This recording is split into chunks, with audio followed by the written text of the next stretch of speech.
Hello and welcome back to Of Land and Leaf. My name is Andrea and I garden in a community garden about 15 minutes away from my house.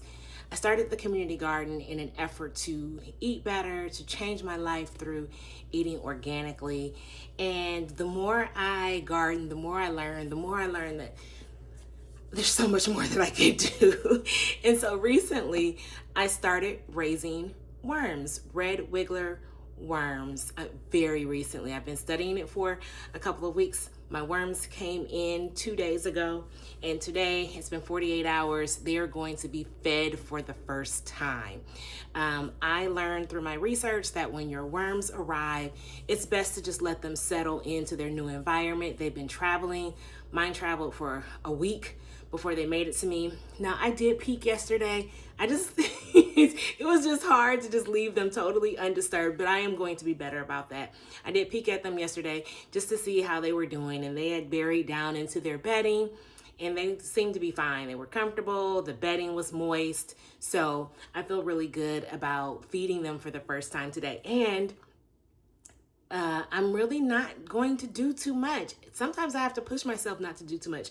But with this, worms are really easy. And I have just decided, I've seen all of the videos where people are doing mass production and they have worm chow and they're buying all of these things. I'm using the worms to help keep my food waste, my food scraps out of landfills. They will eat what I eat. And so I've just been collecting some things. I have some banana peels. I made banana bread yesterday. Delicious, by the way. And so I saved the banana peels, put them in the freezer, and then I took them out for today. I had some some strawberries, and I saved the strawberry heads. And so I'm going to feed the worms for the first time today so that I can see how they eat, get to start to understand their rhythm. And I just thought I'd share that journey with you. So I'm going to see if I can position this so that you can see what I'm doing. I'm in my home raising worms. Yes, I want alpacas. Yes, I want chickens, right? But right now I am in a suburban townhome and I am still able to be more aligned with the earth by just being intentional about it. So I just want to show you what that looks like. Okay, no fancy setup, just sitting on the floor.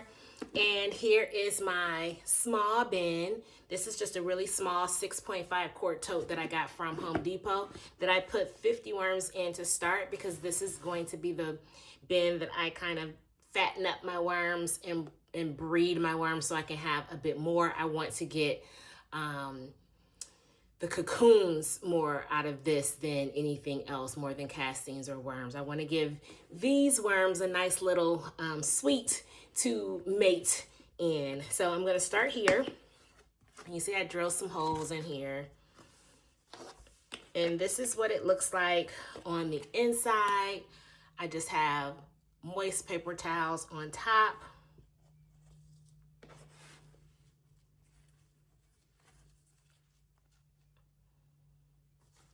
And shredded bedding. My bedding is cocoa coir, peat moss,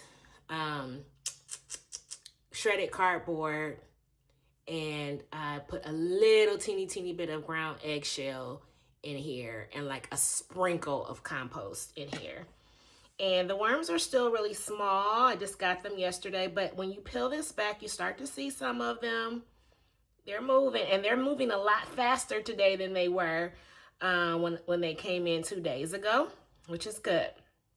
So what I'm going to do is just move some of this over to the side. I see them. Hey, babies. Hey. They're so tiny. They're so tiny. I don't know if you can even see them, but they're tiny and they look happy. So I'm going to move some over to the side.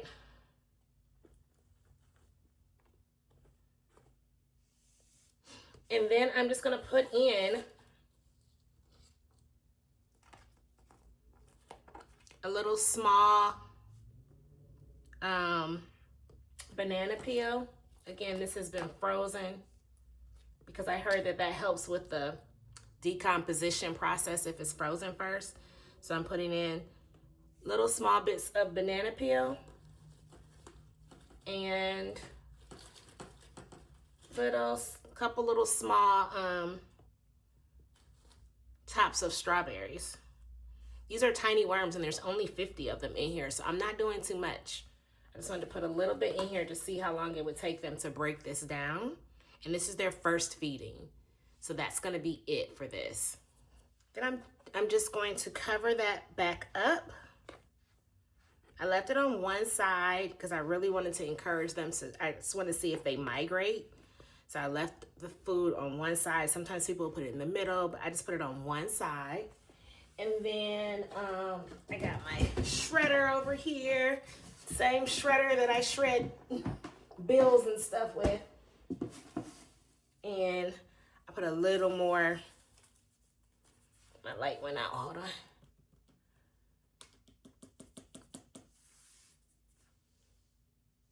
Okay, sorry, my light went out, but all I did was just get a little bit more of this shredded cardboard, just to get myself in the habit of putting a little bit more of that in when I feed. And then covered it back up. Piece right there. Covered it back up with the paper towel. And so today is Thursday. I'm gonna check on Saturday to see if they're starting to eat the food yet. If not, I will not bother it again until Wednesday, because I want Wednesday to be Worm Wednesday as a way to just remind myself to feed the worms on Wednesday. From what I understand, they'll be fine if I skip a week. They'll be fine if I skip a couple weeks because they'll just eat the cardboard. But if I want to fatten them up and keep them happy, then I can feed them based on their own schedule once they show me how fast they eat. So that was the breeder bin. And now I'm going to feed the 5-gallon bucket. The bucket system was super easy. I already had a couple 5-gallon buckets, a couple 5-gallon buckets from a garden project that I tried and failed. And these are food grade 5-gallon buckets that I bought off Facebook Marketplace. So I didn't spend any money for these. I'm starting with 2 and I will eventually add a 3rd. But I just, take this top off here. Added holes all around one bucket.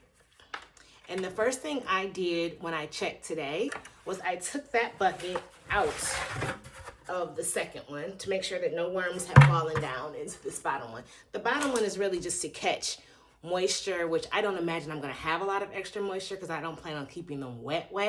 I just plan on keeping them moist, kind of like what my garden feels like. That's how I'm judging this. I don't want my garden soggy. The worms seem happy in my garden, so I'm giving them the same environment. So I do have some, I'm gonna move this down so you can see. Sorry. All right, I do have some cardboard in here that I had soaked in water. It's kind of damp, not soaking wet, but it's kind of damp, and it just helps keep moisture in the bucket. And I'm gonna look down in here and see if I see worms. You can't see, but yes, I see happy little wigglers wiggling around. My babies are still small, but what they do know how to do is get out the way. When I start this light, they do not like the light and they get on out the way. You know, I don't know why, but I'm not one of those girls that's like scared of bugs and scared of worms. And like, I don't think this is gross to touch them.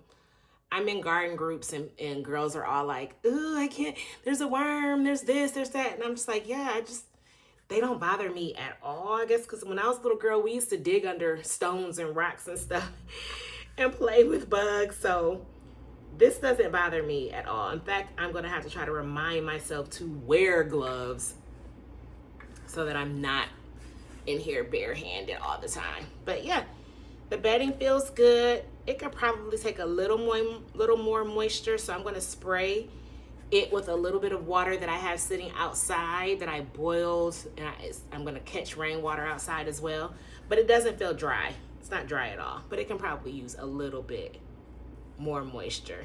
Like it's sticking, and that's what I was told, that it should feel like a wet sponge, but it probably could use a little bit more. So I'm going to feed them the exact same way, except instead of putting this to the side, because there are like 250 at least worms in here, I'm just gonna make a little hole in the middle so you can see this. I'll show you. Can you see that?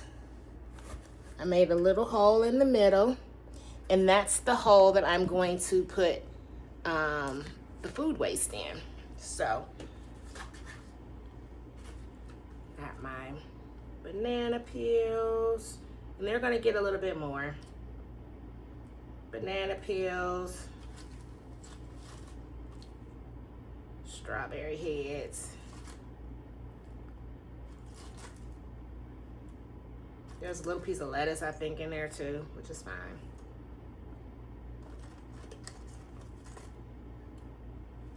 Now it's cold. Like I took this out the freezer and it's a little cold. So I don't imagine they're gonna rush to eat it right away, but they'll let it like decompose and break down into here, and then they'll eat it.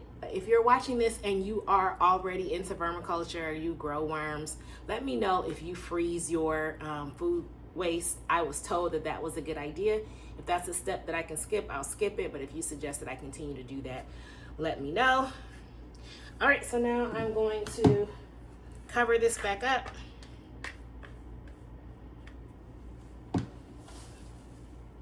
Add some more shredded cardboard. I used to hate junk mail. And now I'm like, okay, I got some mail. I can make some more bedding for my babies. So, got plenty. And I am gonna add a little bit of moisture to this and then cover it back up. And that is the first feeding of my my worm babies. I don't know that I'm calling this like a suburban worm farm, because I don't know that I'm farming them. I feel like I'm raising them. I feel like I am a suburban worm mom. I feel like more like they're my babies. I don't know. We'll see. But yeah, we're gonna take care of this, and then I'll take the other scraps to the garden and dump them over in one of my piles in the garden.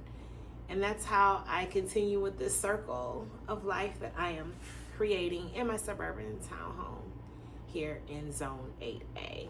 So until next time, thank you for watching Of Land and Leaf. I hope you're enjoying the new content, and I've got some surprising new things coming up as well outside of worms. So make sure you stay tuned. I'll see you next time. Bye.